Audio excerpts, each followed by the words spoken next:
함께 봉독드릴 하나님의 말씀은 열왕기상 18장 32절로 35절의 말씀입니다. 그가 여호와의 이름을 의지하여 그 돌로 제단을 쌓고 제단을 돌아가며 곡식 종자 두세 알을 둘 만한 도랑을 만들고 또 나무를 버리고 송아지에 각을 떠서 나무 위에 놓고 이르되 통 넷에 물을 채워다가 번제물과 나무 위에 부으라 하고 또 이르되 다시 그리하라 하여 다시 그리하니 또 이르되 세 번째로 그리하라 하여 세 번째로 그리하니 물이 제단으로 두루 흐르고 도랑에도 물이 가득 찼더라. 아멘. 주님의 보혈로 다 씻어주시고 오늘 또 예배 중에 임재하시는 하나님께서 여러분들의 모든 삶을 치유하시고 회복시켜 주시는 줄로 믿습니다. 하나님께서 여러분들이 예배하는 그 시간과 장소를 다 구별하시고 여러분들을 진심으로 환영해 주시고 환대해 주셨습니다. 특별히 말씀은 예수님께서 자신에 대한 증거한 것을 풀어주시는 것입니다. 이것이 곧 설교의 시간이고 여러분들에게 하나님의 말씀이 풀어지고 예수님을 만나고 예수님과 한 주간도 함께 승리하게 하실 줄로 믿습니다. 저는 오늘 죄악보다 더 강한 은혜라고 하는 제목의 말씀으로 함께 하나님의 말씀을 나누고자 합니다. 인생을 살다 보면 무엇을 하고 이루려고 할 때 그 이루고자 하는 것에 가까이가 있어야 됩니다. 내가 목표를 세운 것이 있다고 한다면 그 목표에 가까이 달려가야 된다라고 하는 것, 이것이 모든 사람들이 가지고 있는 상식입니다. 그런데 목표를 이룰 수 없는 자가 목표를 이루는 것을 우리는 많이 보게 되어집니다. 목표와 다른 조건이었고 다른 환경이었고 그리고 그 목표를 이룰 만한 능력이 없음에도 불구하고 그 목표를 이루는 것을 보게 되어집니다. 우리가 훌륭한 운동선수 그러면 강골과 같은 그런 체력을 가진 아주 남다른 특별한 재능을 가진 이런 사람들일 거다라고 생각하지만 반대로 어릴 적에 굉장히 약해서 자기의 약한 몸을 건강하게 만들려고 운동을 시작했는데 나중에는 그 훌륭한 운동선수가 되고 세계 챔피언이 되어지는 이런 일들도 얼마든지 많이 있습니다. 탠니 올브라이트라고 하는 사람은 태어날 때부터 소아마비로 태어납니다. 그래서 그 소아마비를 이기고 건강하게 살고 싶어서 피겨 운동을 시작했는데 그 시작한 운동이 재미있었겠죠. 그리고 자기의 몸의 건강을 위해서 열심히 했겠지요. 그런데 참 좋은 결과가 이렇게 나타나고 나중에는 1960년대 피겨 세계 챔피언이 되어지는 이런 놀라운 일을 보게 되어집니다. 나중에 선수에서 은퇴하고 외과 의사로도 이렇게 활약을 했던 이런 사람이 되어지죠. 우리가 잘 아는 박지성 축구선수 같은 사람은 평발이라서 축구선수는 달리기를 잘해야 되는데 오래 달릴 수가 없다는 거죠. 그럼에도 불구하고 세계적인 이런 훌륭한 선수가 되어지는 것을 봅니다. 에디슨과 같은 사람은 초등학교도 졸업하지 못할 만큼 사람의 눈에 보기에는 멍청한 어린아이 같았지만 나중에는 어떻게 되어집니까? 세계적인 발명가가 되어서 많은 인류에 공헌을 한 이런 아주 훌륭한 사람이 되어집니다. 이런 경우들을 보면서 우리는 인생은 실패한 경우에 성공하는 이런 놀라운 일들을 많이 보게 되어집니다.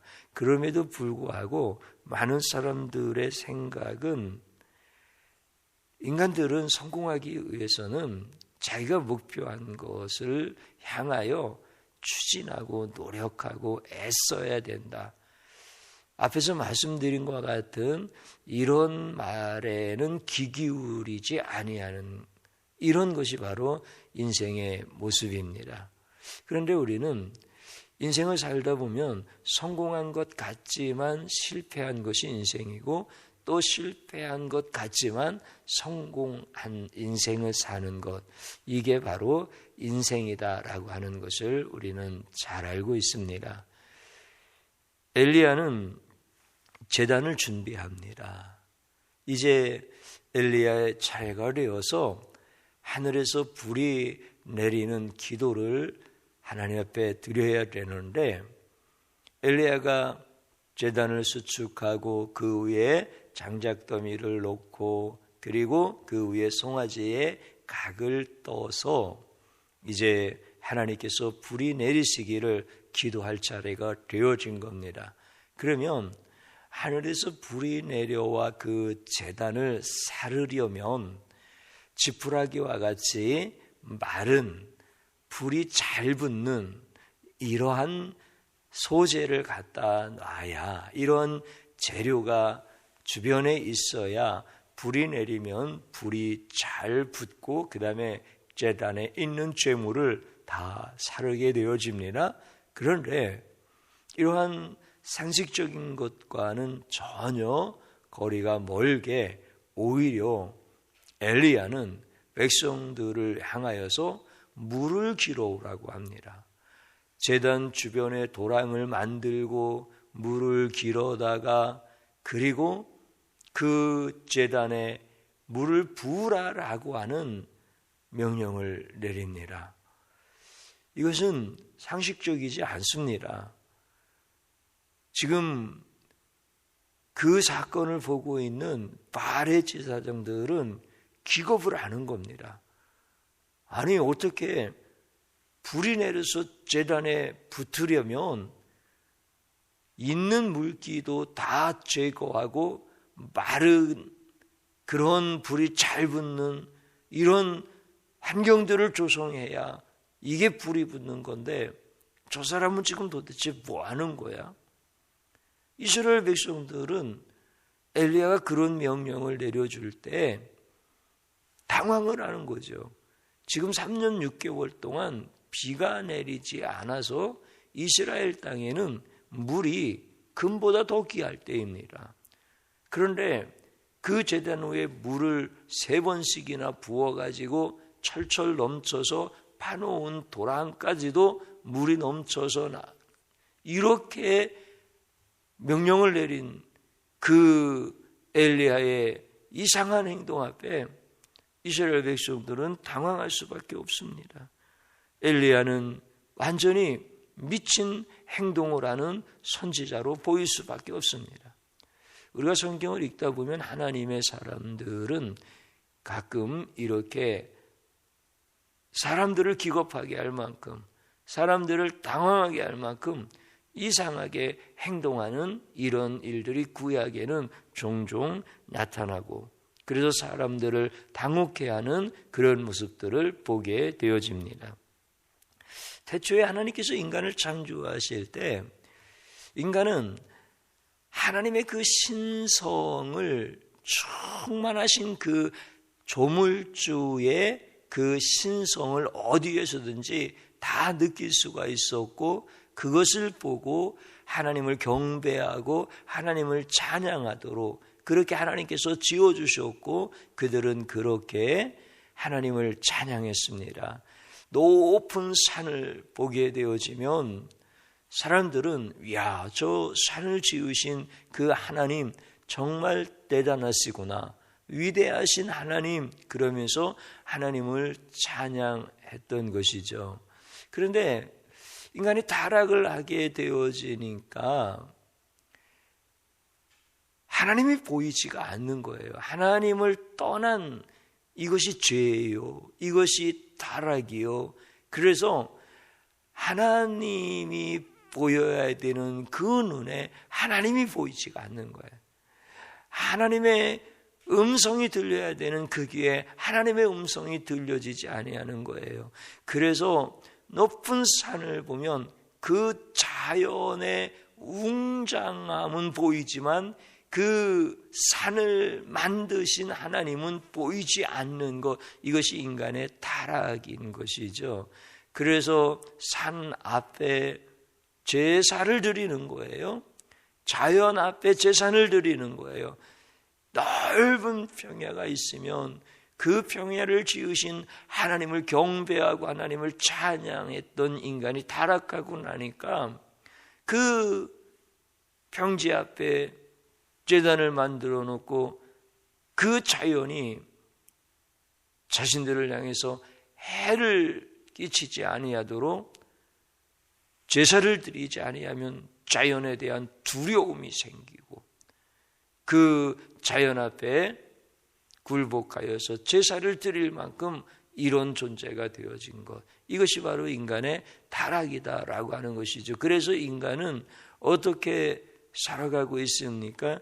그 자연이 두려운 대상이 되어졌고 그 자연을 만드신 하나님을 경배하고 찬양한다라고 하는 것은 생각도 못하고 측량도 못하는 이런 인간들이 되어진 거죠. 그래서 자연의 이치로 살려고 노력을 하고 자연의 섭리 안에서 살려고 애를 쓰고 자연의 현상 안에서 살아가는 것을 배우려고 하는 것이 인간의 모습입니다. 하나님은 자연을 정복하고 다스리라고 말씀해 주셨는데 오히려 자연의 노예가 되어서 살아가는 것이 이게 인간의 타락한 모습입니다. 엘리야는 번제물에 물을 부으라라고 이렇게 백성들에게 말할 때 거기에 하나님의 메시지가 담겨져 있다라고 하는 것을 분명하게 말씀하고 있습니다. 이스라엘의 죄악은 너무나 컸습니다. 하나님을 버렸고 하나님을 떠나서 바알을 섬기면서 이렇게 하나님의 마음을 아프게 했던 아주 타락한 자들이었고 또 그 죄악이 그들을 관영하여서 그들은 하나님을 생각하지 못하는 아주 미천한 자들입니다. 그들은 하나님께서 하늘에서부터 비를 내리고 불을 내리고 그렇게 축복해 줄 만한 이러한 백성들이 아니다라고 하는 것입니다. 그래서 제단에 물을 부으라라고 하는 엘리야의 이 메시지는 제단은 타지 않는다는 거예요. 그 제단은 하나님께서 불을 내리셔서 그 제단에 제물을 태우셔야 되는데 그 제단은 이스라엘의 죄로 인하여서 타지 않는다라고 하는 것을 그들에게 가르쳐주고 싶은 거예요.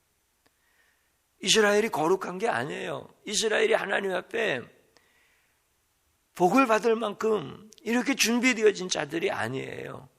오히려 이스라엘은 죄로 말미암아 하나님께서 그 제단에 불을 내릴 수 없는 이런 존재다라고 하는 것을 가르쳐 주는 거예요. 그러면서 제단에 불이 내리려면 물이 없어야 되는데 그 물을 갖다 부음으로 인하여서 이스라엘 백성들의 죄가 얼마나 큰 것인가라고 하는 것을 그들에게 가르쳐 주고 있는 거예요. 그 제단에 불로 임하시는 하나님께 이스라엘 백성들은 도움이 되어지지 않는다는 거예요. 오히려 방해가 되어지는 거예요. 이것이 이스라엘의 죄악입니다. 그래서 하나님께서 그 제단에 불을 내려주셔야 되는데 이스라엘 백성들은 전혀 도움이 되어지지 아니하고 오히려 방해가 되어지는 존재다라고 하는 것을 깨우치시기 위하여 그들에게 물을 갖다 부으라고 명령을 내리는 거예요. 구약 성경에서 보면 물이라고 하는 것은 죄악을 상징합니다. 그래서 이스라엘의 죄악이 물처럼 지금 제단에 부어서 도랑을 타고 넘어갈 만큼 이렇게 그 물이 철철 넘치는 것처럼 이스라엘의 죄악이 그렇게 물과 같이 관영에서 흘러 넘쳐가고 있는 거예요. 그럼에도 불구하고 하나님은 그 제단에 불을 내리시겠다는 거예요. 그러니까 하나님이 전하여 주는 이 메시지의 의도는 너무 정확한 거예요.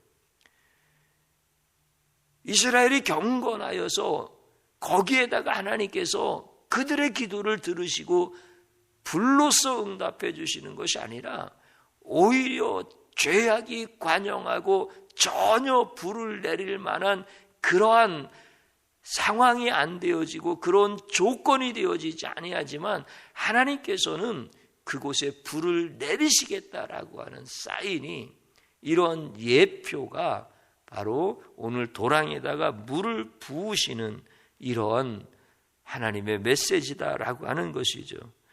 예수님이 그 제단에 불로 임하실 때 이스라엘 백성들이 깨끗해서 그곳에 하나님이 예수의 불을 내려주시는 것이 아니라 이스라엘이 죄악으로 넘쳐나지만은 우리 예수님의 불은 죄악보다 더 크시다라고 하는 거예요.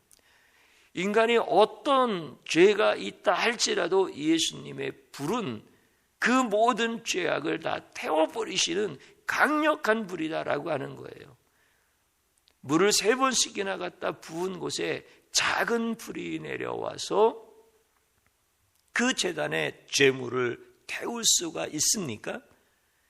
그 제단에 제물을 태우기 위해서는 강한 불이 내려와야 됩니다. 그 강한 불이 바로 예수께서 불로 오셔서 예수님이 제물이 되신 그곳을 태우신다라고 하는 이런 사인을 담고 있는 것, 이런 메시지를 담고 있는 것이 도랑을 파고 물을 부으시라고 하는 이런 놀라운 하나님의 사인인 것이죠. 예수님은 죄악이 가득한 곳에도 구원자로 내려오시는 분이다라고 하는 사실입니다. 예수님은 구원 사역을 성취하기 위해서 이 땅에 반드시 내려오셔야 됐습니다. 그런데 그 땅은 인간들의 죄악이 넘치는 땅이었습니다.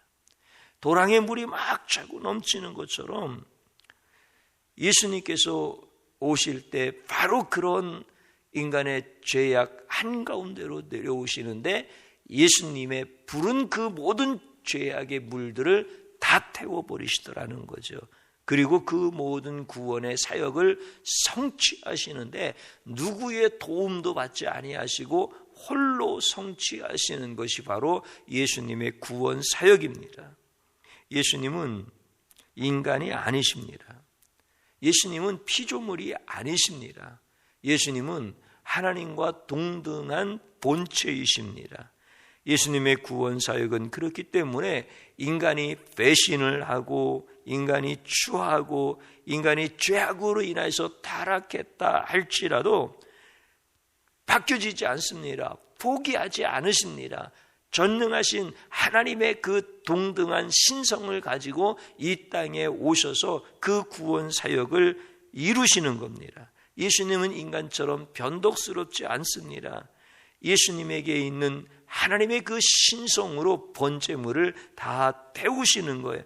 강력한 불로 임하여서 그 구원의 불을 던지실 수 있는 분은, 그 제단의 제물을 태우실 수 있는 불은 오직 예수의 불, 그 불밖에 없다라고 하는 사실입니다. 그래서 예수의 불이 그 제단에 떨어져야만 그 죄악을 태울 수가 있고 물을 다 증발시켜 버릴 수 있고 구원하실 수 있는 유일한 사건이 되어지는 겁니다. 그것은 예수 그리스도께서 불로 오실 때만 가능하다라고 하는 것을 분명하게 말씀을 해주시는 것입니다. 예수님 외에는 우리를 구원할 자가 없는 것입니다. 예수님은 죄악의 물이 가득한 이 땅에 불로 오셨습니다.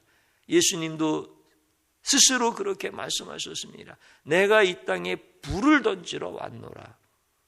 누가복음에 있는 말씀을 보면 내가 불을 땅에 던지러 왔노니 이 불이 이미 붙었으면 내가 무엇을 원하리요? 나는 받을 세례가 있으니 그것이 이루어지기까지 나의 답답함이 어떠하겠느냐, 이렇게 말씀하십니다. 예수님은 이 땅에 불로 오신 겁니다. 이 땅에 불을 던지러 오신 것입니다. 이 땅은 죄악이 물처럼 관영하게 흘러가는 곳입니다. 그런데 그곳에 예수님께서 불로 오셔서 그 죄악의 물을 다 말리시겠다는 겁니다. 내가 받을 세례가 있는데 얼마나 답답하겠느냐, 이렇게 말씀하실 때 예수님이 받으셔야 되는 세례가 뭐죠? 십자가에서 죽으시는 겁니다.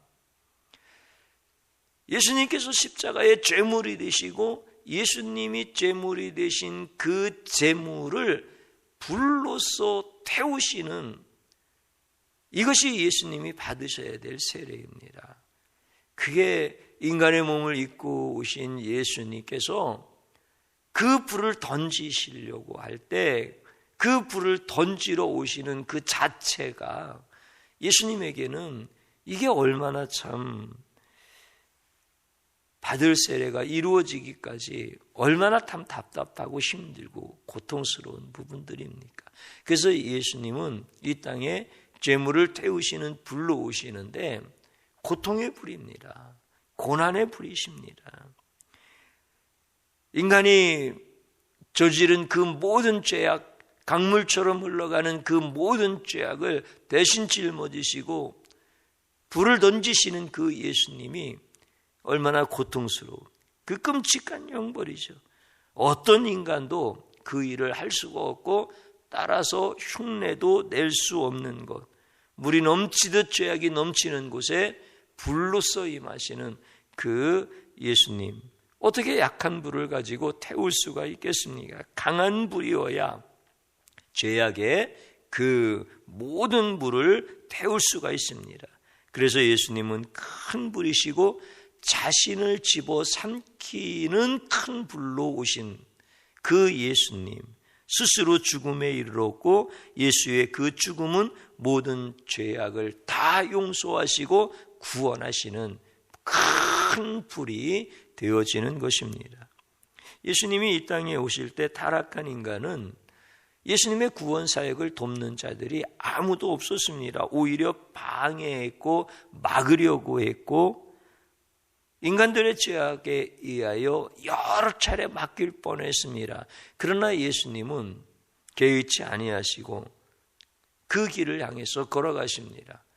대제사장들이 예수님을 조롱했습니다. 비난했습니다. 내가 무슨 불로 왔느냐 이겁니다. 내가 무슨 인간의 죄를 용서하고 인간의 죄를 다 사하여서 그들을 구원할 수 있겠느냐.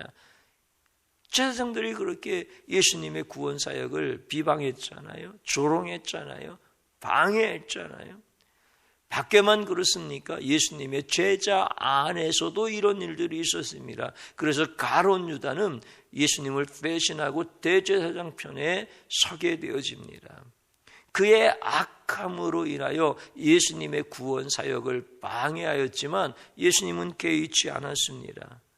예수님께서는 그러한 위협과 조소, 비방, 배신에 굴복하지 아니하시고 전혀 지장을 받지 아니하시고 수많은 그 죄악 중에도 다 예수님께서는 구원의 사역을 완성하셨습니다. 그래서 예수님의 초림 때 인간들의 죄악과 예수님의 구원 사역이 얼마나 첨예하게 대립되어지면서 구원 사역을 방해했는지 예수님의 고통은 이루 말할 수가 없었습니다. 그럼에도 불구하고 예수님은 큰 불로 오셔서 그 모든 구원의 사역을 다 이루셨습니다. 사람들은 구원과 은혜, 축복의 번제단은 사람들이 거룩해야 되는 줄로 착각하고 있습니다. 거기에는 공의가 있고 정의가 있어야 된다라고 이렇게 생각을 하는 것입니다. 구원의 번제는 인간이 착해서 일어나는 것이 아닙니다. 예수님의 번제는 가장 더럽고 추악한 인간들을 위해서 이루어지는 것입니다. 번제는 깨끗하고 선한 자를 위한 것이 아닙니다. 가장 추하고 더러운 곳에서 가장 죄 많은 자를 위해서 이루어지는 것이 번제입니다. 번제란 인간의 죄가 많은 곳에서 그 구원의 역사를 이루는 것을 번제라고 하는 것입니다. 그래서 예수님의 번제는 인간이 방해해도 인간이 막아도 다 이루시는 겁니다. 인간들이 동참하지 아니해도 오히려 모든 인류의 힘으로 예수님의 구원 사역을 다 방해한다 하더라도 막아서는 그 모든 죄악 앞에서 물러서지 아니하시고 홀로 이루어 가시는 것이 바로 예수님의 구원 사역입니다. 예수님이 자신을 태우시는 그런 강력한 불로 이 땅에 오셔서 이루시는 그 구원의 사역은 죄가 많으면 많을수록 더 잘 타는 것입니다. 아무리 물을 갖다가 제단에 부어도 예수님의 불이 너무 강력하기 때문에 더 잘 타는 거예요. 그래서 예수님의 구원 사역을 온전히 이해하려면 오늘 엘리야 선지자를 통해서 예수님께서 다 예표해 놓으시고 그 일을 이루어 가시는 거예요. 다시 말씀드리면 예수님은 죄보다 크시다는 거예요. 예수님의 불은 물보다 더 강하고 크시다는 거예요. 예수님의 구원 번제 사역은 어떤 것으로도 멈추지 아니하고 다 이루어진다라고 하는 것이 오늘 본문의 말씀인 것입니다. 하나님 아버지는 엘리야에게 인간의 죄 그리고 그 땅에 관영하여 넘친다 하더라도 예수님을 보내서 그 모든 죄악을 우리 주님께서 다 감당하시고 인간을 구원하시겠다라고 하는 것을 알려주신 겁니다. 그래서 이 땅에 죄가 많아도 예수님이 안 오시는 것이 아니라 오히려 죄가 많음으로 인하여 예수님이 오신다라고 하는 것을 엘리야 선지자에게 가르쳐 주는 겁니다. 하나님의 이 구원 계획은 인간은 알 수도 없고 안다 하여도 막을 수 없다라고 하는 것을 엘리야를 통하여서 정확하게 말씀해 주시는 겁니다. 인간이 사악하면 사악할수록 하나님의 구원의 그 놀라운 계획과 하나님의 구원 계획을 이루시기 위하여 이 땅에 불로 임하시는 예수님을 그 어떤 인간도 막을 수가 없다라고 하는 것입니다. 무수한 인간들이 죄악으로부터 인간들을 구원하시는 것은 오직 예수님의 사역밖에 없습니다. 이 땅에 넘쳐나는 죄악의 물을 막아주시고 불로써 그 모든 것들을 태우시는 것은 예수님밖에 없으십니다. 그래서 그 예수님을 보내신 하나님 아버지께 우리는 감사와 찬양과 영광을 돌리는 것입니다. 엘리야가 제물 앞에서 이제 타락하고 더러운 백성들에 대한 하나님의 구원을 선포해 주잖아요. 참 이게 엘리야가 받은 큰 복입니다. 사랑하는 자식들이 있는데 그 자식들에 대한 미래를 예언할 때 멸망과 저주라고 예언을 한다고 한다면 부모는 너무 슬프고 괴로운 겁니다. 그런데 부모가 사랑하는 자녀의 그 미래에 대하여 희망과 소망을 이렇게 예언해 준다고 하면 그 부모의 마음은 너무 기쁘고 그보다 더 큰 감격은 없는 겁니다. 자녀들도 그런 예언의 말씀을 받았다고 한다면 녹음기에 녹음을 해놓고 수시로 여러 번 그것을 듣는 것을 은혜로 여길 것입니다. 엘리야에게 하나님이 주신 복이 바로 그런 것입니다. 이스라엘은 죄악이 넘치고 이스라엘 백성들은 희망이 없습니다. 그들은 망할 수밖에 없는 자들인데 그 제단 앞에서 너희들은 그런 죄악이 관영한 곳에서 망할 수밖에 없지만 하나님께서는 너희들에게 구원자를 보내신다라고 하는 것을 엘리야가 그들에게 선포해 주는 거예요. 그들에게 예언해 주는 거예요. 이것이 지금 제단에 물을 붓고 우리 예수님께서 이 죄악의 물을 다 태워버리시는 자로 오신다라고 하는 것을 선포해 줄 때 엘리야는 너무 기쁜 거예요. 너무 감사한 거예요. 그 위대한 선지자 하나님이 그에게 복을 내려주신 거예요. 이스라엘은 희망이 없는 거예요. 그들은 민족적인 그 죄악이 얼마나 큰지 몰라요. 하나님을 배신한 민족들이에요.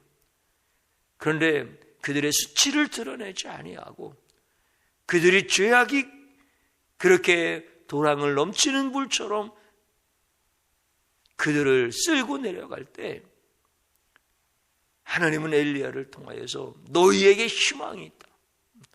너희를 구원하시고자 하시는 하나님의 그 놀라운 계획을 엘리야는 선포해 주는 거예요.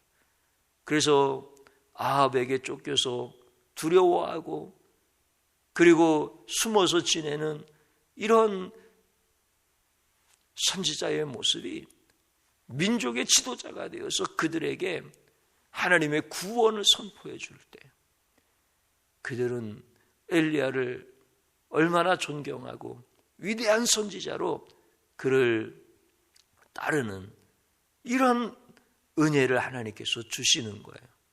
사랑하는 성도님 여러분, 여러분들이 예수가 어떤 분인지를 정확하게 알고 예수 그리스도를 가슴에 품은 자라고 하면 여러분들이 바로 민족의 지도자요, 위대한 하나님의 사람들이다라고 하는 것입니다. 이 세상은 죄악이 관영한 곳에서 그 죄악의 강물에 떠내려가는 그 자들을 향하여서 그렇기 때문에 예수가 너희들을 사랑하고 그렇기 때문에 예수가 불로 임하여 죄악을 태우신다라고 하는 것을 선포해주고 희망을 전해줄 수 있는 자들이 민족의 지도자이지 정치적인 권력을 갖고 있는 자가 민족의 지도자입니까? 오늘 우리는 이런 놀라운 은혜 안에 있는 사람들입니다. 엘리야에게 하나님이 그런 복을 주신 것과 같이 지금 많은 사람들이 자기의 부정적인 생각과 절망적인 현실 앞에서 낙심하고 있을 때 연약해도 부족해도 하나님이 너희들을 구원하신다라고 하는 것을 선포해 줄 수 있는 자가 이게 성도들이라고 하는 거예요. 이게 성도들이 받은 최고의 축복이다라고 하는 것을 분명하게 오늘 성경은 가르쳐주고 있는 거예요. 우리가 무슨 죄악을 범하였다 할지라도 절망하지 않고 번제물로 자신을 드리고 그 번제물에 강력한 불로 임하여서 그 번제물을 태우시는 예수 그리스도의 그 놀라운 구원의 사역을 선포해 줄 수 있는 성도들, 최고의 복을 받은 사람들입니다. 인간은 번제물이 될 수 없는데 그 번제물로 오시는 예수를 알 수 있다라고 하는 것은 내가 거룩해서 아는 게 아니에요. 내가 깨끗해서 성도가 된 게 아니에요.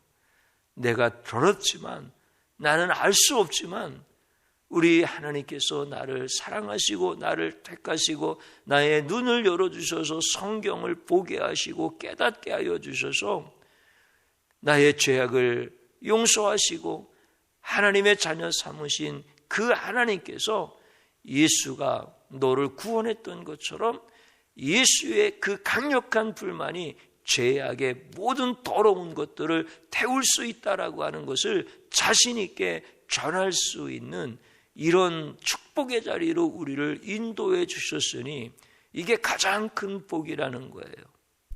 간혹 가다가 자녀들의 수치를 자꾸 드러내는 이런 부모들이 있습니다. 또 직장의 동료의 수치를 자꾸 드러내는 이런 사람들이 있습니다. 만나는 사람들마다 그의 약점을 캐내고 그의 아픔을 들춰내는 이런 사람들이 있습니다. 이런 사람들은 예수님이 강력한 불로 그 죄악이 관영한 그곳에 오시는 것을 경험하지 못한 사람들인 거예요. 예수님의 그 용서의 불을 받아보지를 못한 사람들인 거예요. 이런 사람들은 살리는 사람이 아니라 죽이는 사람이에요. 이런 사람들은 민족의 지도자가 아니라 민족을 멸망의 구덩이로 몰아넣는 사람들인 거예요. 성도들은 민족을 살리는 자입니다. 죽은 영혼들을 살려내는 이런 복을 받은 자들입니다. 최고의 복을 받은 사람들입니다. 인간은 구원에 이를 수가 없습니다. 인간은 하나님의 구원 역사에 도움이 되는 존재가 아닙니다. 하나님이 불로 역사하시려고 해도 인간은 죄악의 물로 하나님의 불을 끌려고 하는 존재들입니다. 그럼에도 불구하고 하나님은 강력한 불로서 우리의 죄를 불사르시고 우리를 구원해 주신 것입니다. 그 은혜 앞에 서 있는 자들은 천국의 축복의 삶을 사는 거예요. 아무리 깨끗해도 인간은 구원받을 수가 없습니다. 아무리 선을 행한다 할지라도 인간은 죄악의 홍수에 떠내려가는 자리에서 살아남을 수 있는 자가 한 사람도 없는 것입니다. 그러나 내가 성도가 된 것은 깨끗해서가 아니요 하나님의 은혜인데 내가 부족해도 내가 죄가 많을지라도 내가 자격이 없다 할지라도 선행이 없다 할지라도 내 인생 가운데 죄악이 넘쳐난다 할지라도 우리 예수님의 불이 임하여서 나를 구원하셨기 때문에 내가 복을 받은 자이고 내가 이제 예수의 그 희망을 전할 수 있는 이런 사람이 되어진 것입니다. 우리는 더럽고 추악한 자신의 죄악 앞에서 괴로워하지 아니하고 비통해 하는데 빠지면 안 되고요. 우리는 더럽고 추악하지만 예수의 던진 불로 살아났다. 예수의 던진 불로 나의 죄악의 그 더러운 것들을 다 태우셨다라고 하는 이 놀라운 은혜 앞에서 다시 산 자가 되어진 것입니다. 그래서 우리는 하늘을 보라. 강력한 불로 내려오시는 예수를 보라. 우리가 그 예수의 불을 방해해도 우리의 모든 죄악의 그 물을 다 태워버리시는 그 예수를 보라고 이렇게 선포하고 전할 수 있는 사랑하는 귀한 성도님들 되어지기를 주님의 이름으로 축복합니다. 인간은 자신을 보면 실망할 부분이 너무나 많습니다. 그러나 나를 구원하시는 그 예수님을 보면 그 사람은 위대한 사람입니다. 그 사람은 축복을 받은 것처럼 축복을 받은 삶을 살아가게 되어집니다. 우리의 부족한 부분에 집착하지 아니하고 구원해 주신 그 하나님의 은혜의 기쁨으로 충만하여서 살아가려면 성경이 열려져야 됩니다. 하나님의 말씀이 열려져서 오늘 제단에 물을 붓는 사건이 뭘 의미하는 것인지, 그럼에도 불구하고 강력한 불로 오시는 예수님은 제단에 물을 부었다 할지라도 인간의 죄악이 관영하다 할지라도 예수의 불은 그 모든 죄악을 다 태우시고 구원하신다라고 하는 이 성경의 말씀이 열려져야 우리는 구원받은 하나님의 자녀로서 복되고 아름다운 삶을 살아가는 것입니다. 요한복음 5장에 보면 그런 말씀이 있습니다.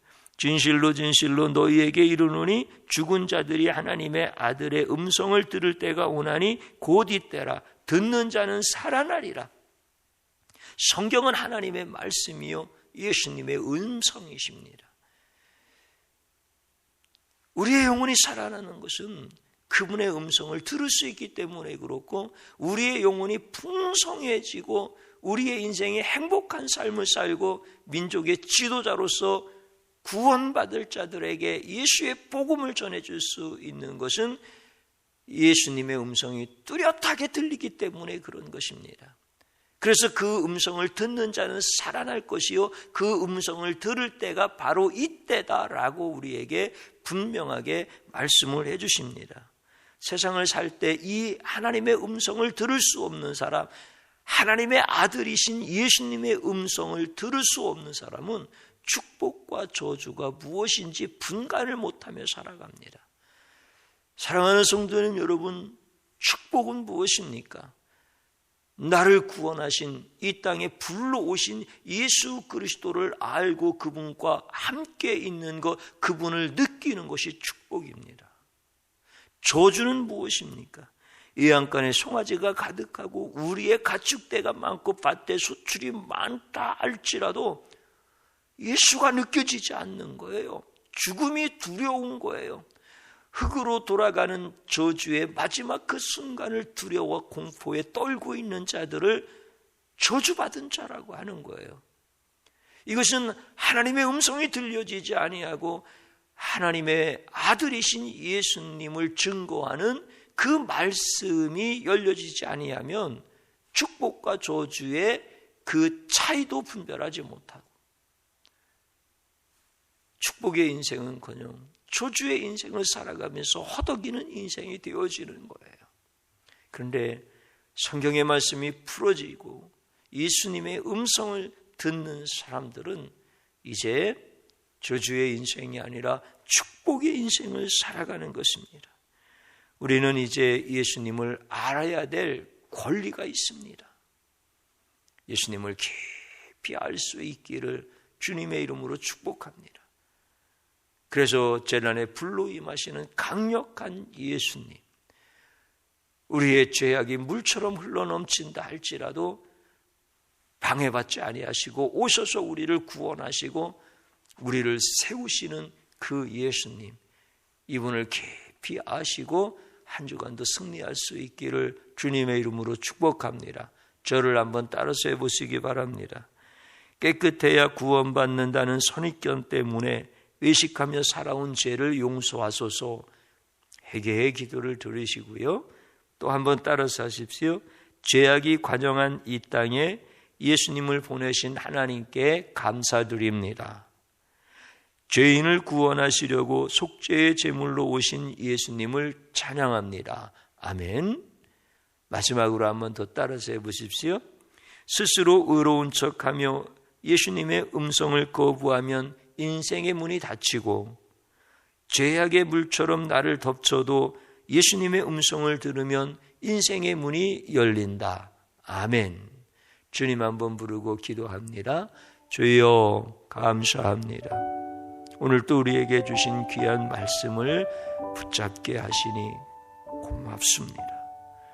내가 어떻게 재난의 불로 임하시는 예수님, 인간의 죄악으로 인하여 예수님의 구원 사역을 방해하고 회방하고 오히려 도전한다 할지라도 우리의 그 더럽고 추악한 죄악을 불로서 태우시는 그 예수님을 알게 하시니 감사합니다. 어찌 인간의 지혜로 이것을 알 수 있으며 세상의 경험으로 이것을 깨달을 수 있겠습니까? 우리 예수님께서 택하신 자들에게 열어주시는 하나님의 은혜입니다. 주님의 음성을 들을 수 있도록 우리의 길을 열어주시니 감사합니다. 이제 인생의 문이 닫히는 저주받은 삶이 아니라 인생의 문이 열리는 축복의 인생이 되게 하여 주시옵소서. 오 신실하신 주님, 진심으로 회개합니다.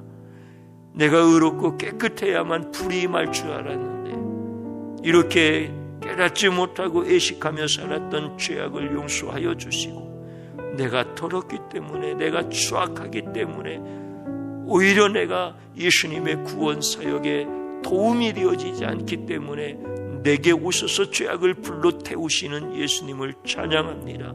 예수님만 높여드립니다. 이제 우리 예수님과 함께 승리할 수 있도록 은혜 베풀어 주옵소서. 예수님의 이름으로 기도드립니다. 아멘.